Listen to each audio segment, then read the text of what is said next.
حاجی صاحب کا انتقال ہو گیا.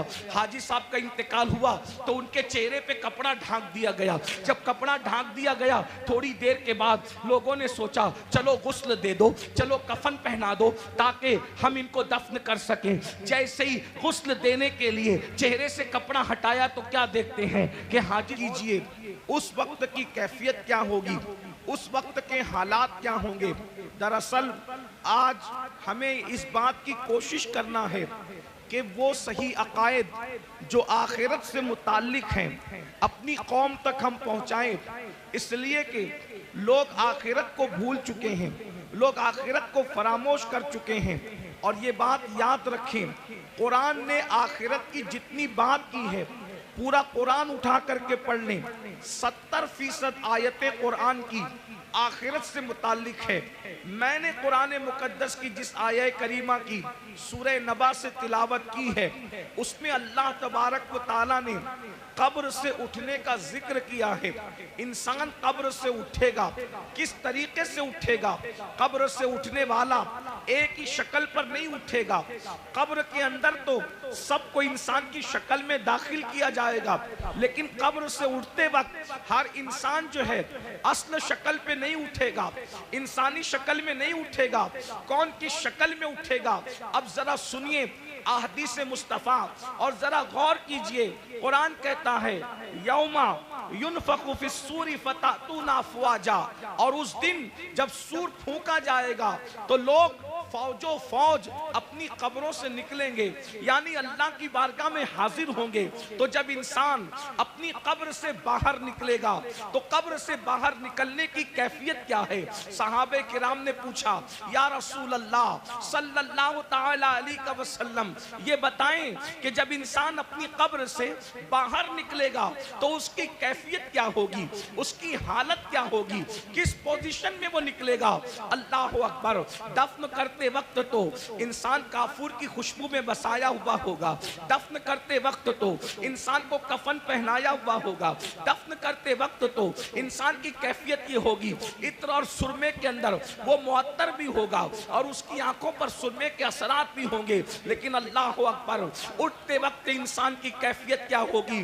اب ذرا غور سے سماعت کریں. اللہ اکبر. میرے آقا مصطفیٰ کریم رؤوف الرحیم صلی اللہ علیہ وآلہ وسلم اپنے صحابہ سے ارشاد فرماتے ہیں اے میرے صحابہ, کچھ لوگ قیامت کے دن جب اپنی قبر سے اٹھیں گے تو ان کی آنکھیں نہیں ہوگی, وہ اندھی آنکھیں لے کر کے اٹھیں گے, آنکھوں میں بینائی نہیں ہوگی, وہ آنکھوں میں روشنی نہیں ہوگی. ذرا تصور تو کریں, جو دنیا میں اندھا ہوگا وہ آخرت میں اندھا ہو ضروری نہیں ہے, جو دنیا میں بیمار ہوگا وہ آخرت میں بیمار ہو ضروری نہیں ہے. اللہ اکبر. اس لیے کہ دنیا کی بیماری کی کوئی حیثیت نہیں ہے. اللہ اللہ. لیکن میرے اور آپ کے آقا مصطفیٰ کریم رؤوف الرحیم صلی اللہ علیہ وآلہ وسلم ارشاد فرماتے ہیں کچھ لوگ اپنی قبر سے اندھے اٹھیں گے, یعنی ان کی آنکھیں نہیں ہوگی. اب مجھے بتائیں جب ان کی آنکھیں نہیں ہوگی تو وہ اللہ کا دیدار کیسے کریں گے, وہ رسول اللہ کا دیدار کیسے کریں گے, وہ اولیاء اللہ کا دیدار کیسے کریں گے؟ صحابہ کرام بے چین ہو گئے اور صحابہ کرام نے عرض کیا یا رسول اللہ صلی اللہ تعالی علیہ وآلہ وسلم, جو لوگ بغیر آنکھوں کے اپنی قبروں سے قیامت کے دن اندھے اٹھیں گے, اندھے اٹھنے کی وجہ کیا ہوگی؟ تو میرے آقا ارشاد فرماتے ہیں دنیا کے اندر نصیحت کرنے والے جب ان کو نصیحت کرتے ہوں گے تو وہ نصیحت کو نہیں مانتے ہوں گے.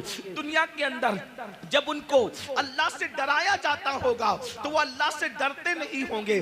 مثال کے طور پر آج بھی آپ دیکھیں بہت سارے مسلمان ہیں جو اللہ رب العزت کے بندے جب ان کو نصیحت کرتے ہیں تو وہ نصیحت مانتے نہیں ہیں. مثال کے طور پر اللہ اکبر, جیسے کہ اگر کسی کے گھر میں شادی میں ڈی جے بجایا جا رہا ہو, میوزک بجایا جا رہا ہو, گانے بجایا جا رہا ہو, اور اگر کوئی عالم کہے کہ بھئی ڈی جے نہ بجاؤ یہ حرام ہے, گانے نہ بجاؤ یہ حرام ہے, تو پلٹ کر کے نصیحت نہیں مانتے بلکہ کیا کہتے ہیں دولت हमारी है, मौलवी का क्या बिगड़ता है, माल हमारा है, मौलवी का क्या बिगड़ता है। सुन लो, अल्लाह के नबी ने तुम्हें वक्त से पहले आगाह किया, मरने वालों मौत आनी है, मरने के बाद क़यामत के दिन कब्र से उठना है।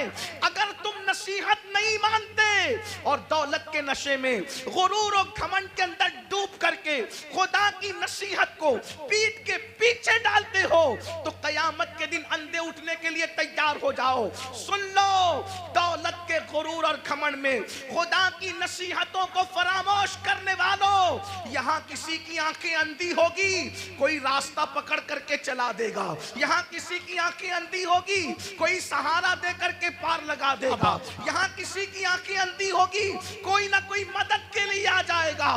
मगर क़यामत के दिन अल्लाह की नसीहतें न मानने की बुनियाद पर जब तुम्हें अल्लाह अंधा उठाएगा, न वहां लाठी होगी, न कोई सहारा होगा, न कोई मददगार होगा। अंदाजा फरमाए, क़यामत के दिन दफन होने के बाद अपनी अपनी कब्रों से उठना है।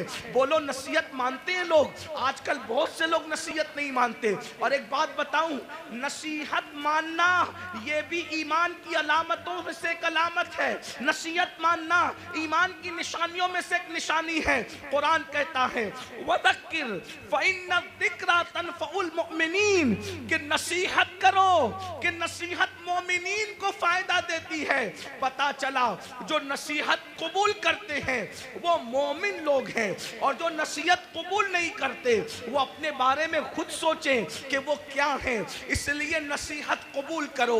आज नसीहत कबूल नहीं की जाती। अगर किसी मुसलमान को कहो, भाई चेहरे से दाढ़ी मुंडाना ये यहूदियों का तरीका है, चेहरे से दाढ़ी मुंडाना ये मुशरिकीन का तरीका है, चेहरे से दाढ़ी मुंडाना ये अल्लाह रसूल के दुश्मनों का तरीका है, तो आज का मुसलमान कहता है, अरे मौलाना अगर मैं दाढ़ी रखूंगा तो कैसा लगूंगा, मेरी बीवी पता नहीं इजाजत देगी कि नहीं देगी। मैं पूछना चाहता हूं मेरे भाई, बीवी से प्यार जरूर करो, लेकिन बीवी शरीक हयात है, शरीक ममात नहीं है। जैसे ही रूह का रिश्ता जिस्म से टूट जाएगा, ये बीवी कब्र में नहीं आएगी, अल्लाह अकबर, लेकिन खुदा के अजाब में गिरफ्तार कर दिए जाओगे। तो पहली चीज, अल्लाह के सच्चे रसूल सादिक व मसदूक मुस्तफ़ा करीम रऊफ़ुर रहीम सल्लल्लाहु अलैहि वसल्लम फरमाते हैं, जो नसीहत नहीं मानते, जो हक को कबूल नहीं करते, वो क़यामत के दिन अंधे उठाए जाएंगे। यहाँ एक बात का और इजाफा कर दूं, बहुत सी चीज़ों में नसीहत की जाती है, हराम काम न करो, बिदात न करो, खुराफात न करो, जराइम न करो, गुनाह न करो, बद मजहब गुस्ताख रसूल से दोस्ती न करो, उनसे रिश्तेदारी न करो, बहुत सी चीज़ें कही जाती हैं, लेकिन हमारी कौम नसीहत मानने के लिए तैयार नहीं है। फिर मेरे आका मुस्तफ़ा जान रहमत सल्लल्लाहु अलैहि वसल्लम इरशाद फरमाते हैं, दूसरा गिरोह जब कब्र से निकलेगा तो उनकी कैफियत क्या होगी। आका इरशाद फरमाते हैं, जब दूसरा ग्रुप, चूंकि कुरान कहता है फतअतूना अफवाजा, फौज फौज निकलेंगे लोग, यानी कब्रों से गिरो दर गिरो निकलेंगे। तो पहले ग्रुप का जिक्र आपने सुन लिया, अब दूसरे ग्रुप का जिक्र सुने। जो दूसरा ग्रुप कब्रों से निकलेगा उनकी कैफियत क्या होगी। दूसरे ग्रुप की कैफियत ये होगी, मेरे और तुम्हारे आका सच्चे रसूल सादिक व मसदूक मुस्तफ़ा जान रहमत सल्लल्लाहु अलैहि वसल्लम फरमाते हैं, लोग कब्रों से निकलेंगे तो ऐसे निकलेंगे जैसे उन पर किसी ने जादू कर दिया हो।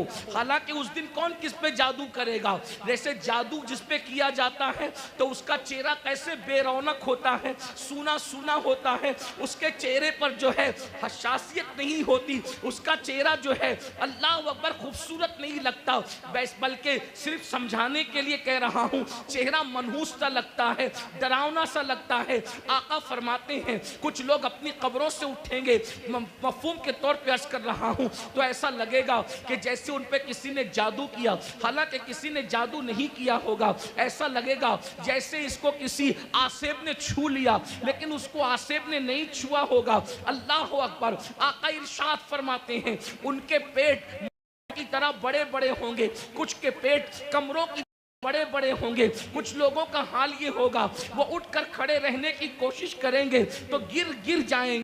अल्लाह अकबर। उनके पैर छोटे होंगे, उनके हाथ छोटे होंगे और उनके पेट मटकों की तरह और कमरों की तरह बड़े बड़े होंगे। वो चलना चाहेंगे तो गिर जाएंगे। अल्लाह अकबर। सहाबे किराम ने अर्ज किया, या रसूल अल्लाह सल्लल्लाहु अलैहि वसल्लम, वो कौन लोग होंगे जिनकी हालत ये होगी, ऐसा लगेगा कि वो नशे में है मगर वो नशे में नहीं होंगे, ऐसा लगेगा वो जादू किए हुए हैं हालांकि उन पे जादू नहीं होगा, ऐसा लगेगा कि वो आसिफ ज़दा हालांकि वो आसिफ में नहीं होंगे, उनके पेट कमरों की तरह, उनमें सांप और बिच्छू होंगे। साहबे किराम ने पूछा तो आका फरमाते हैं, जिन लोगों ने दुनिया में सूद खाया होगा, जिन लोगों ने दुनिया में सूद के धंधे किए होंगे, वो इस हालत में उठेंगे कि वो चल नहीं सकेंगे। अल्लाह अकबर। वो चल नहीं सकेंगे। उनकी कैफियत ये होगी जैसे जानवरों को हाँक करके जंगल में चरवाहा लेकर के जाता है, वैसे जलील करके फरिश्ते उनको जानवरों की तरह हाँकते हुए मैदान महशर में लाएंगे। अल्लाह अकबर। जरा तसव्वुर तो करो, जरा गौर तो करो, उस दिन की जिल्लत क्या जिल्लत होगी, उस दिन की रुसवाई क्या रुसवाई होगी। आज इजी मनी के चक्कर में, शॉर्ट टाइम के अंदर तरक्की करने के चक्कर में इंसान न हलाल देख रहा है न हराम देख रहा है। मेरी कौम के जवानों, दौलत तो नचनियों को भी मिल जाती है, दौलत तो जिस्म बेचने वालों को भी मिल जाती है, दौलत तो चोरी करने वालों को भी मिल जाती है।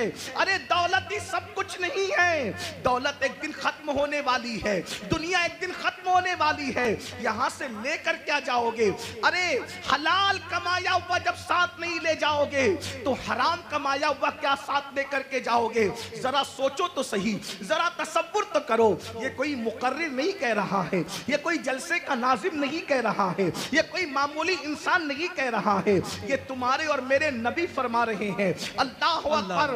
लोग, सूदखोर लोग अपनी कब्रों से ऐसे उठेंगे जैसे वो नशे में है हालांकि वो नशे में नहीं होंगे, जैसे वो पागल है हालांकि वो पागल नहीं होंगे, जैसे वो आसिफ ज़दा हैं वो आसिफ ज़दा नहीं होंगे। जरा सोचिए आज किस तरीके से अल्लाह अकबर सूद को प्रमोट किया जा रहा है, ब्याज को प्रमोट किया जा रहा है। याद रखिए शायद इसी दौर के लिए कहा गया था, जो सूद से बचने की कोशिश करेंगे सूद का गर्दो गुबार उन तक पहुंच करके रहेगा, सूद का गर्दो गुबार उन तक पहुंच करके रहेगा। आज ऐसा तो नहीं कि हम उसी दौर में जिंदगी गुजार रहे हैं। अल्लाह अकबर। सूद लेन देन मुस्लिम आबादियों में इतना बढ़ चुका है कि लोगों को ख्याल ही नहीं रहता कि हम हराम कमा रहे हैं। एक बात मुझे याद आई, आगे बढ़ने से पहले इस हदीस को मैं आगे बढ़ाऊं उससे पहले बीच में एक रिवायत याद आई। मेरे भाइयों जरा सोचो, जरा गौर करो। आपने अब तक ये सुना होगा, आपने अब तक ये सुना होगा जब कोई बंदा हज के लिए जाए और सफर हज में मर जाए। अल्लाह अकबर। सफर हज में मरने वाले की शान क्या है? सफर हज में मरने वाले की शान क्या है? नंबर एक, जो हज करता है वो गुनाहों से ऐसे पाक हो जाता है जैसे अभी माँ के पेट से पैदा हुआ। हज करने वाले के सारे गुनाह बख्श दिए जाते हैं।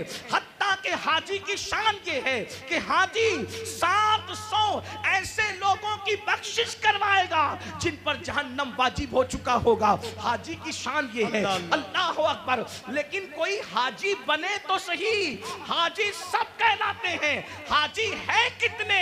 जो वाकई हाजी होगा वो 700 लोगों की बख्शिश कराएगा। हाजी का टाइटल पाना आसान है, हाजी बन जाना आसान नहीं है। अल्लाह अकबर। सुनो सुनो, गौर से सुनो, अल्लाह के बंदो तवज्जो से सुनो। अल्लाह अकबर। हज करने वाले की मगफिरत हो जाती है, हज करने वाले की बख्शिश हो जाती है। हज करने वाला 700 लोगों की शफाअत करेगा, वो शफी बनेगा, उसकी शफाअत कबूल की जाएगी। अल्लाह अकबर। और अगर कोई खुशनसीब सफर हज में मर जाए, सफर हज में मर जाए तो जब तक दुनिया कायम रहेगी, जब तक चांद सूरज निकलते रहेंगे, जब तक अरफात के मैदान में हज होता रहेगा, जो सफर हज में मर गया कयामत तक हर साल अल्लाह उसको हज करने का सवाब अता फरमाएगा। एक रिवायत में आया है उसका हम शक्ल एक फरिश्ता पैदा किया जाएगा जो कयामत तक उसके लिए हज करता रहेगा। बोलो सफर हज में मरने की फजीलत क्या है। मगर अब सुनिए, दिल के कानों से सुनिए, जरा गौर से सुनिए। अल्लाह अकबर। एक काफिला सफर कर रहा था। सफर करते करते जब वो आगे बढ़ा हज के सफर में, तो उन्होंने क्या देखा, एक बंदे का इंतकाल हो गया। और जब उसका इंतकाल हो गया, सोचा हाजी है, हाजी साहब का इंतकाल हो गया। अभी काबे तक पहुंचे भी नहीं थे कि हाजी साहब का इंतकाल हो गया। हाजी साहब का इंतकाल हुआ तो उनके चेहरे पे कपड़ा ढांक दिया गया। जब कपड़ा ढांक दिया गया, थोड़ी देर के बाद लोगों ने सोचा चलो गुस्ल दे दो, चलो कफन पहना दो, ताकि हम इनको दफन कर सकें। जैसे ही गुस्ल देने के लिए चेहरे से कपड़ा हटाया, तो क्या देखते हैं कि हाजी साहब का चेहरा गधे की तरह हो गया, गधे की शक्ल इख्तियार कर गया। अल्लाह अकबर। पूरे काफले में कोहराम मच गया, पूरा काफला बेचैन हो गया। अरे सफर हज में मरना तो बड़ी सआदत की बात है, लेकिन सब रोने लगे, सब बेचैन होने लगे, दुआ करने लगे। और दुआ करते थे, या अल्लाह तू किसी पे जुल्म तो नहीं करता, सफर हज में मरने वाला इसका चेहरा गधे की तरह हो गया। अल्लाह अकबर। तो किसी की आंख लगी तो ख्वाब में इरशाद फरमाया गया, तुम इसके गधे की तरह चेहरा होने पर अफसोस और ताज्जुब करते हो, ये नहीं पूछते कि इसका चेहरा सफर हज में भी आखिर गधे की तरह क्यों हो गया। जब पूछा गया तो बताया गया, ये सूद के पैसे से हज पे आया था और ये सूद का कारोबार करता था, इसलिए बतौर इबरत इसकी शक्ल को गधे की तरह कर दी गई। मेरे प्यारे आका अलैहिस्सलातु व तस्लीम के प्यारे दीवानों, दुनिया दुनिया दुनिया की मोहब्बत, दुनिया का माल, कुरान कहता है अल्हाकुमुत तकासुर हत्ता ज़ुरतुमुल मक़ाबिर, हलाक कर दिया तुमको माल की मोहब्बत ने, यहां तक कि तुम कब्रों के गढ़ों तक पहुंच गए। माल की मोहब्बत से निकलो। माल कमाना बुरा नहीं है, लेकिन माल की मोहब्बत में मजहब व मसलक का सौदा करना बुरा है, आखिरत को फरोख्त करना बुरा है। याद रखिए, ये दुनिया है।